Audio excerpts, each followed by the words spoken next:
kegiatan. Jadi tempat kegiatan kami selama proyek ini tuh hanya di sekitar lingkungan SMA Negeri 11 Jakarta aja, nggak kemana-mana karena kami wawancara juga secara daring melalui online dan beli-beli bahan alat produknya juga secara online. Jadi kita benar-benar di SMA Negeri 11 Jakarta saja. Nah, di sini ada waktu kegiatan. Jadi waktu pelaksanaan proyek kami pada kali ini tuh kurang lebih selama 2 minggu. Dari tanggal 6 Mei sampai tanggal 15 Mei 2024. Itu semua termasuk proses pembimbingan dengan fasilitator, revisi laporan, MPT, gladi dengan fasilitator, dan tak lupa membuat video proses pembuatan gantungan rumah resin ini. Nah, di sini ada dokumentasi kelompok kami selama melakukan proyek ini kurang lebih 2 minggu. Yang pertama di sini hari Senin tanggal 6 Mei 2024, kelompok kami sedang berdiskusi untuk penilaian produk apa yang akan kami tampilkan nanti selama proyek, karena sebelumnya telah ditentukan pembagian subtema oleh fasilitator.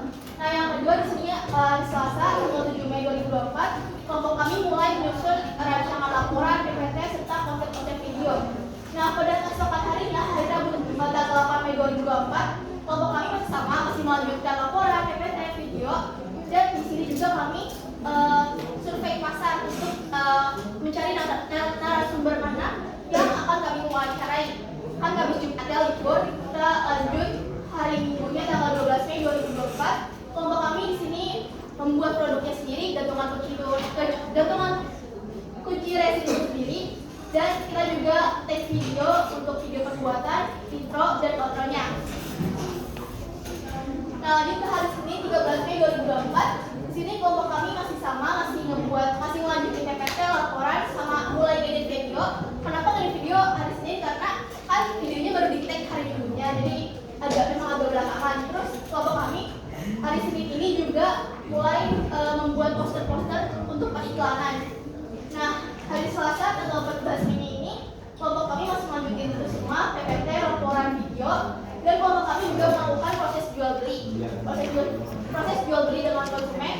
Dan di sini kelompok kami juga take video lagi di Adobe karena kayak ada yang kurang di videonya. Nah, yang terakhir pada hari Rabu tanggal 15 Mei 2024, kelompok kami melakukan gladi resik dengan fasilitator dan juga melakukan konsultasi dengan fasilitator serta mengisi jurnal harian untuk proyek nanti. Sekian dari saya, kurang lebihnya mohon maafkan. Saya kembalikan kepada moderator. Terima kasih kepada satu ahlinya. Lalu di sini ada sejarah. Lalu di sini ada pengertian sejarah serta fungsi teknologi yang akan dijelaskan oleh penyanyi satu. Bagi satu saya persilakan. Terima kasih kepada Devina selaku moderator dalam pertama saya. Di sini ada pengertian dari gantungan kunci sendiri. Apa itu gantungan kunci? Gantungan kunci atau gaji adalah gantungan kecil yang digunakan untuk mengatur sebenarnya gantungan kunci. Gantungan kunci merupakan hiasan kunci yang biasa dihubungkan dengan rantai kecil dengan ukuran dan bentuk yang bervariasi sehingga mudah dikenal oleh pemiliknya. Lalu gantungan kunci atau rantai kunci adalah rantai kecil yang terbuat dari logam atau plastik yang menghubungkan antara objek kecil dengan lubang kunci. Lalu di sini ada sejarah dan perkembangan dari gantungan kunci sendiri. Yang pertama pada tahun 1700, jadi cikal bakal gantungan kunci sudah ada sejak tahun 1700 sebelum Masehi. Pada zaman dahulu membawa gantungan kunci dalam bentuk jimat atau lempengan keberuntungan. Setiap jimat ini akan menjadi gambaran karakter orang yang membawanya, membuat orang lain bisa langsung mengenal sekilas informasi tentangnya sebelum berkomunikasi. Lalu yang kedua ada pada tahun 1893. Pada tahun 1893 gantungan kunci pertama diperkenalkan di World Columbia Exposition atau Chicago World Fair di Chicago. Lalu yang ketiga ada pada tahun 1970. Pada tahun 1930-an sampai 1970-an menjadi masa-masa ramai dikomersilkan gantungan kunci, mulai dari lembaga pemerintahan, tempat pariwisata sampai berbagai perusahaan swasta menggunakan gantungan kunci sebagai souvenir. Lalu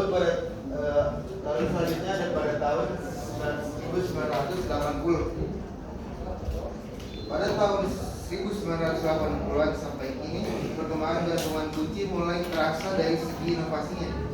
Awal tahun 1980-an, orang pertama kali mengenal gantungan kunci dengan model yang transparan, dengan kertas cetak yang dimasukkan ke dalam casing plastik keras.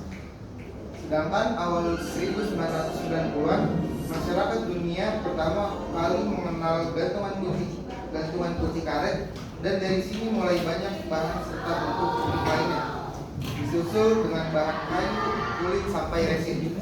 Dan memasuki tahun 2000-an hingga kini, gantungan kunci sudah mulai digabungkan dengan teknologi, misalnya LED. Lalu di sini ada fun fact. Sebelum dijadikan sinar mata serta gantungan kunci, para penduduk kuno pada tahun 600 sebelum Masehi percaya bahwa beruntungan atau karma baik ada juga di keberuntungan, sehingga seringkali dijadikan jimat untuk keberuntungan. Lalu di sini ada fungsi dari gantungan kunci sendiri. Yang pertama, agar lebih mudah dalam mencari kunci. Jadi si rantai dalam gantungan kunci ini bisa digunakan untuk memudahkan kita menemukan gantungan kunci sendiri dan bisa menggantungnya di dinding dan lain-lain. Lalu yang kedua, sebagai aksesoris hias. Jadi gantungan kunci itu dapat menambah nilai fashion dan keindahan dalam. Lalu yang ketiga, sebagai souvenir. Jadi gantungan kunci ini sendiri bisa dijadikan sebagai oleh-oleh atau buah tangan dalam seperti pesta pernikahan atau acara lain-lain. Lalu yang keempat, ada biaya promosi. Gantungan kunci ini juga bisa dapat dijadikan sebagai media atau sarana dalam mempromosikan suatu barang. Baik, terima kasih. Saya kembalikan kepada pimpinan moderator. Selanjutnya di sini ada pengertian resin serta fungsi gantungan kunci. Serta fungsi resin yang akan dijelaskan pada sesi 2 saya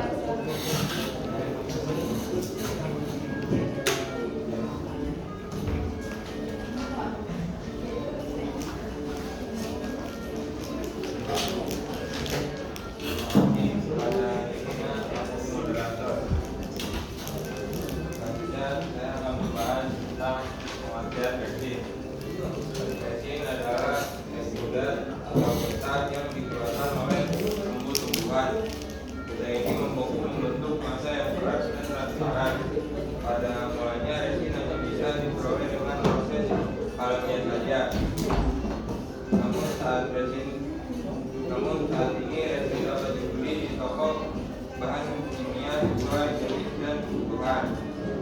Resin yang memiliki bahan dasar kimia berbentuk gel dan lengket. Resin juga memiliki beberapa jenis, seperti contohnya resin bening dan resin keruh.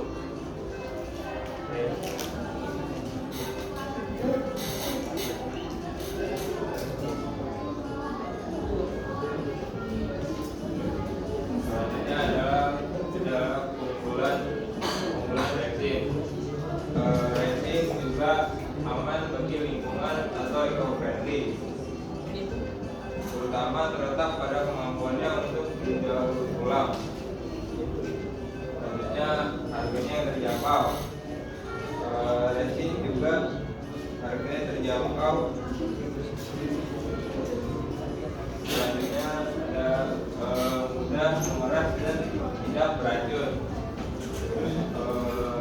Terus bobotnya ringan saat sudah menjadi jadi.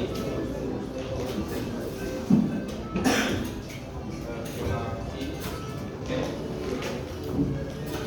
Saya kembalikan ke moderator Reina.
Misalnya, lalu juga kesamaan yang terdapat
dari kelompok 6 di kelas 11, kami kelompok 6 ingin pamit undur diri.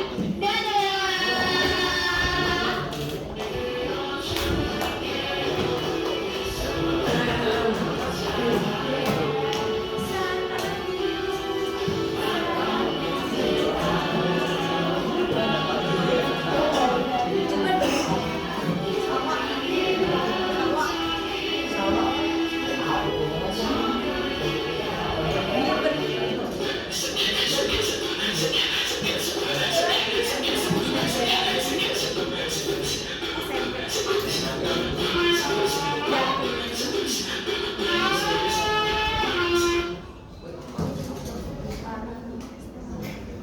Itu dia tadi video proses pembuatan gantungan kunci resin. Selanjutnya ada hasil penjualan laporan keuangan serta elemen kelima yang akan dijelaskan oleh Manafo. Saya persilakan. Sebelumnya terima kasih kepada Devina sudah bersama saya.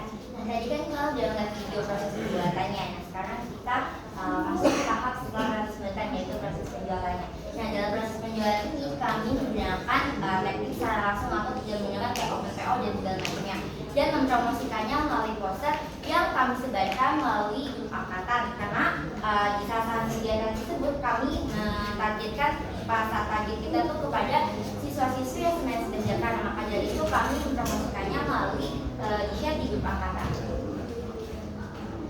Nah, lalu untuk proyek kali ini yang belum tahap sampai ekspor, kami hanya membuat 4 produk dan laku 2 produk. Yang satu produknya itu kami jual saja 8.000. Kenapa kami hanya membuat 4 produk? Karena dalam video itu tuh kami sudah menjalani berbagai trial dan error. Jadi yang bagusnya itu 4 doang.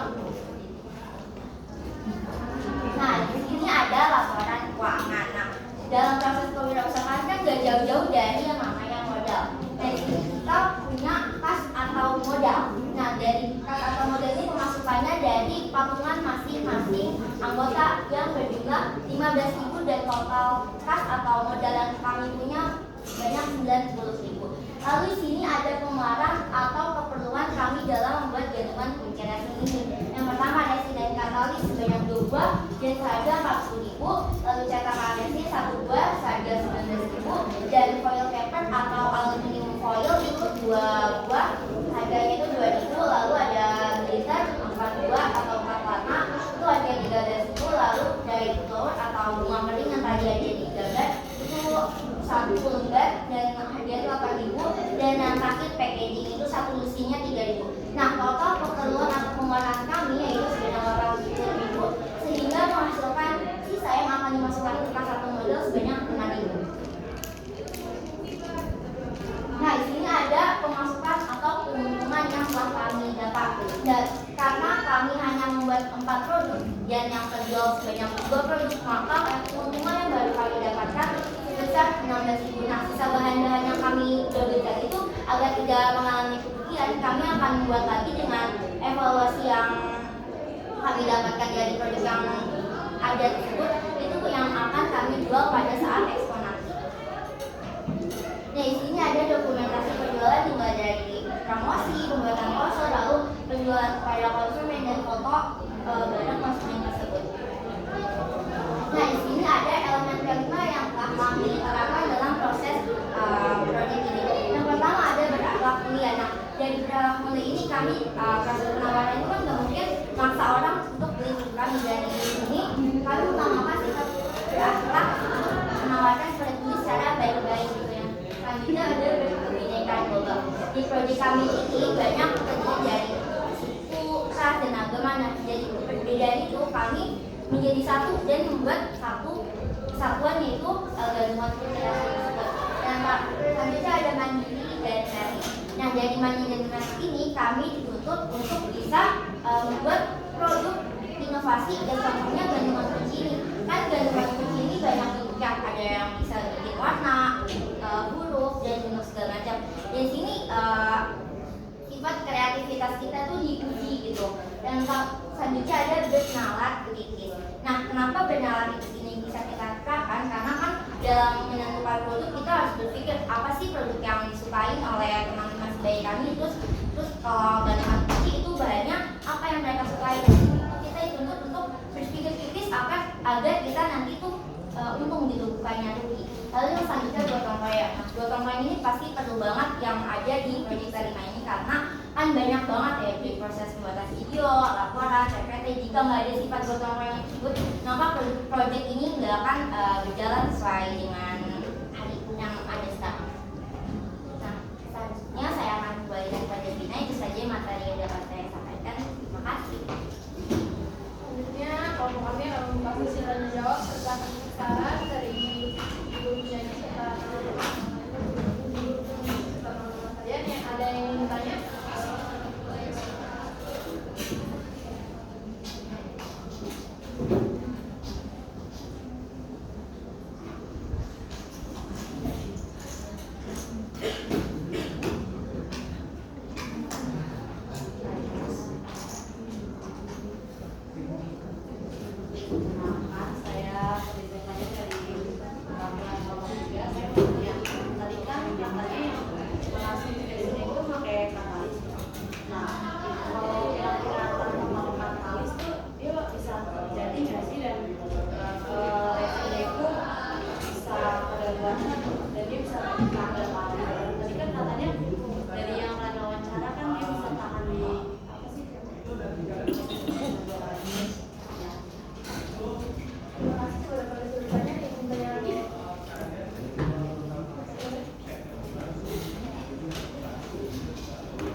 Gantungan kunci resin ini. Terus perbedaannya itu apa sih dari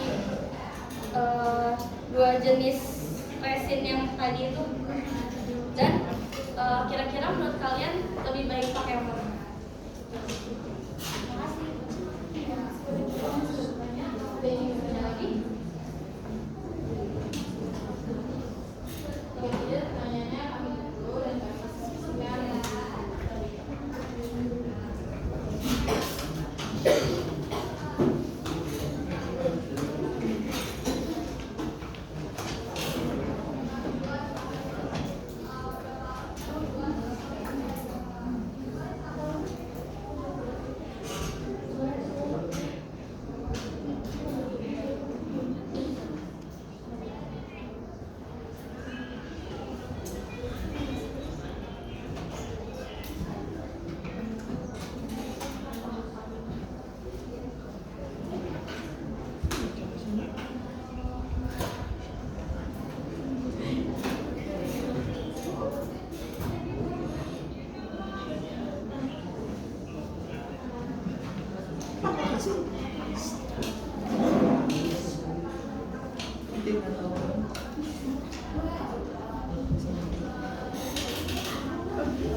dan pembuatannya itu tuh menggunakan bahan kimia karena kan ini bahan alami ya, yang mau gak mau kalau diambil terus kan bisa habis. Nah, bahan kimia itu gunanya untuk bisa si resin ini awet. Jadi kan kalau buka itu kalau lama tuh katanya akan kayak menghitam gitu kan. Jadi biar bukanya itu bisa bertahan lama dan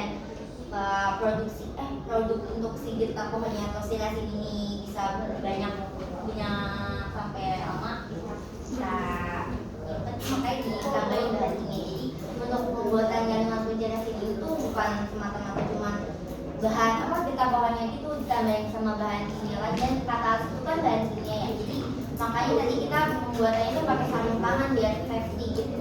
Terima kasih. Mana Sally?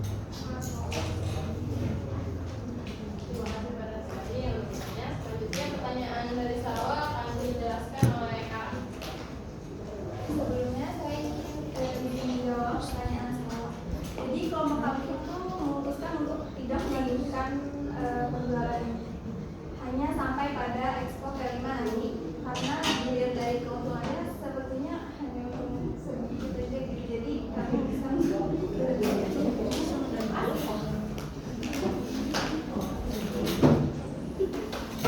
Selanjutnya pertanyaan Robi dan Kirana akan dijawab oleh Anda. Terima kasih Devina.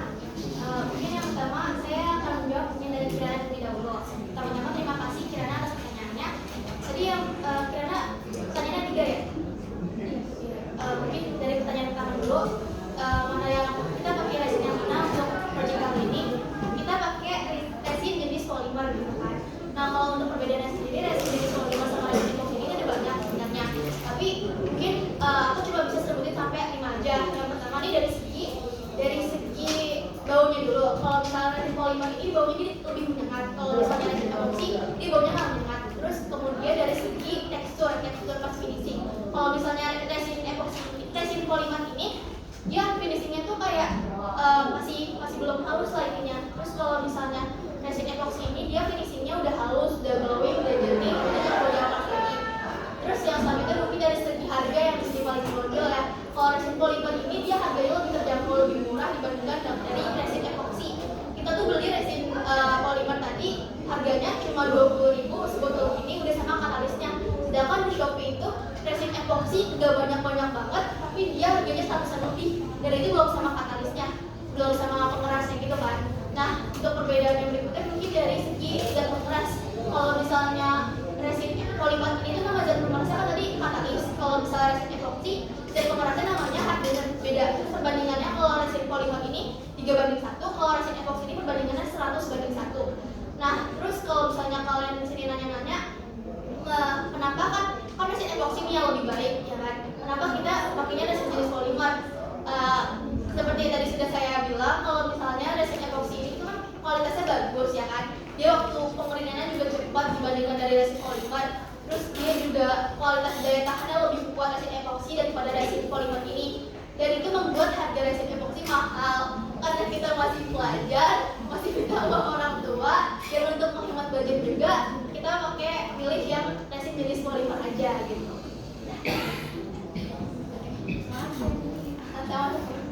Oke, selanjutnya mungkin saya akan jawab pertanyaan dari Perli. Jadi Perli nanya, ini ya resin tanpa katalis dan gimana ya sama kadaluarsa. Kalau resin tanpa katalis itu dia nggak akan mengeras atau tetap dalam keadaan cair. Sebagaimana peran penting katalis itu sendiri yaitu zat pengeras atau zat yang mempercepat reaksi kimia dalam proses pengerasan resin ini. Jadi kuncinya itu justru dari katalis. Kalau misalnya resinnya itu nggak ada katalis, dia akan tetap cair, dia nggak mengeras. Terus kalau untuk kadaluarsa resin bisa kadaluarsa. Nah, waktu kadaluarsanya itu biasanya tergantung jenis resin sama jenis penggunaannya. Tapi umumnya resin itu bisa memiliki umur simpan 12 bulan atau 1 tahun.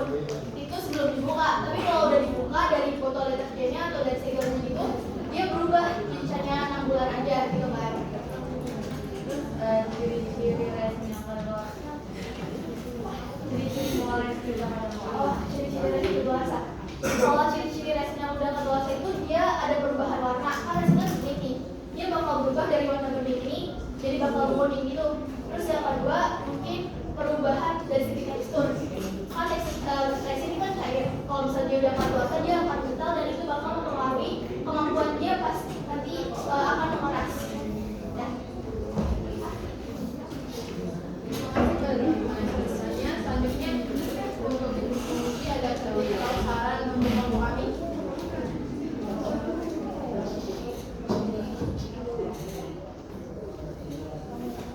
Oke. Sebenarnya Ibu bisa membayangkan kalian dalam proses penuh tantangan ya. Nah, kan? Karena ini mungkin hal yang baru buat kalian. Kalau keripik pisang, keripik singkong itu udah umum. Ibaratnya kita dalam mengolah apapun, mengolahnya itu pengetahuan di alam bawah sadar kita juga sudah punya lah ya. Nah kalau racing ini saya juga menyaksikan bimbingan saya di sebelah gitu kan, sampai berubah jadi keripik gitu. Memang komposisinya luar biasa. Makanya pas waktu lagi prosesnya Ibu ke Anjani ya, cuma Anjani lihat gitu ya, kok bisa terbentuk seperti itu. Oke, cuman kita cuma ngasih masukan aja sih. Sebenarnya gini, kalau kita akan membuat satu program, ya, oke kita punya angan-angan dan punya ambisi, tapi tetap kita harus perhatikan manfaat, ya.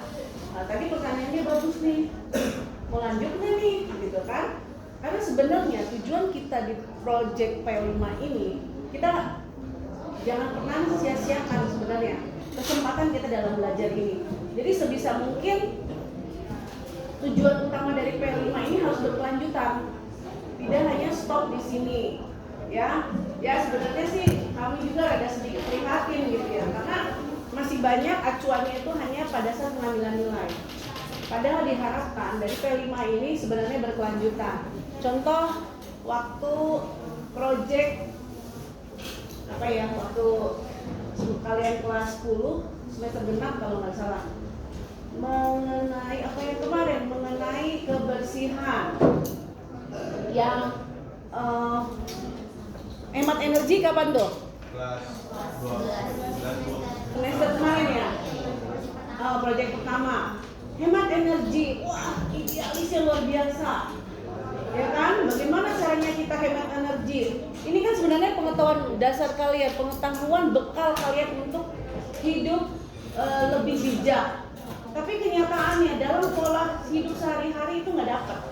Karena saya lihat tetap aja kalian nggak ada satupun inisiatif atau nanya, Bu, ini lampu ini mana ya saklarnya untuk matiin lampu? Ya ngebentang gitu aja gitu ya. Terus ada sampah, tetap aja saya masih menemui sampah di tangga. Contoh-contoh seperti itu. Jadi oke, kita balik lagi fokus kepada permasalahan yang ini. Coba nanti kalian ada project lagi kan, kelas 12 ya. Tolong di termin terakhir kalian di kelas 12, nanti kalau kalian diminta untuk membuat project, kalian harus fokus juga kepada manfaatnya. Manfaat untuk bekal bekal kalau kayak gitu, bukan bekal hidup ya. Ya pengetahuan kalian lah untuk bisa dijadiin bekal hidup kayak gitu. Nah kayak umpamanya gini, saya alhamdulillah melihat proses kalian juga ini, biarpun saya bukan pembimbing kalian, dan saya membandingkan dengan bimbingan anak saya gitu. Ini kalian lebih hebat, ibaratnya mereka mengalami kegagalan dalam proses sampai akhirnya merubah produknya, karena berkali-kali tetap aja kayak kerupuk kaca gitu ya. Cuma di sini ya Anjani dan teman-teman, kapan mau buat produk lagi, cari yang manfaat buat kalian gitu, dan buat banyak orang. Jadi kalau mau ini kemudian pertanyaan yang tadi, bisa nggak ini nanti dilanjutkan? Oh bisa. Saya berharapnya seperti itu malah. Ya, karena kan kalian dengan membuat ini kalian punya mimpi dong, betul nggak sih? sih? Ya kan, punya mimpi. Begitupun kalian buat produk. Kayak nih Bunga dengan teman-teman. Ini bisa dijadiin usaha. Ya kan, berkembang lagi terus. Ya, tahu-tahu di sini ada label terkenal ya, masuk ke TikTok. SMA 11 produk keripik terbaik di DKI. Kan keren kan? Hasil P5 katanya gitu. Ini sudah terwujud akhirnya tujuan. Oke gitu ya nak ya. Jadi besok lagi kalau kita akan tujuan buat produk ke depan, kita ini apa nih gunanya? Nanti kita bisa apa gitu? Kita mau apain loh ke depannya seperti itu. Oke ya? Ya gitu aja dari itu.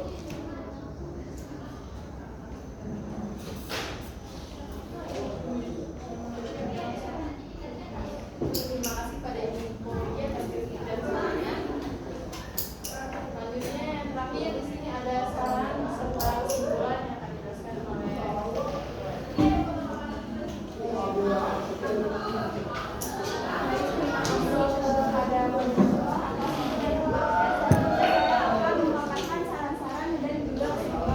yang dimana saran ini terbagi menjadi dua, yaitu bagi sekolah dan bagi peserta didik. Disarankan bagi sekolah agar terus dapat mendukung dan menyokong kegiatan siswa-siswinya di sekolah dalam proses membuat produk inovasi yang bernilai agar menumbuhkan sikap kewirausahaan pada siswa maupun siswi dan menjalankan perannya sebagai wadah untuk peserta didik dalam berkembang dan agar semangat kewirausahaan yang dimiliki peserta didik tidak luntur dari hasil inovasi yang dihasilkan para peserta didik. Selanjutnya, bagi peserta didik diharapkan agar dapat lebih berinovasi dalam membuat produk bernilai dengan menggunakan bahan yang mudah dan berkualitas sehingga dapat melatih sikap kewirausahaan. Selanjutnya di sini ada kesimpulan.